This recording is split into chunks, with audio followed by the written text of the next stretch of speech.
আপনাদের জন্য জান্নাত অবদার জাহান, মা বোনদের জন্য বিধবা ভাতা আছে, বয়স্ক ভাতা আছে, শিশু ভাতা আছে, মাতৃকালী ভাতা আছে, প্রতিবন্ধী ভাতা আছে।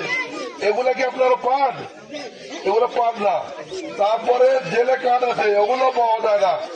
আমি আপনাদের কাছে অনুরোধ করব, তারা আসলে যা আছে সবগুলো খায় দুর্নীতি করতে করতে একদল দুর্নীতি করে শেষ, আরো তারা বিগত দিনে দুর্নীতি করেছে, আবার দুর্নীতি করার জন্য রেডি আছে। আমি আপনাদের কাছে অনুরোধ, আপনারা সবাই আগামী দিনে আমরা আপনাদের সন্তান, আপনাদের ছেলে, আপনাদের বাইরে বলতেছি, আমাদের দ্বারা 1 টাকার দুর্নীতি হবে না, 1 টাকার অনিয়ম হবে না।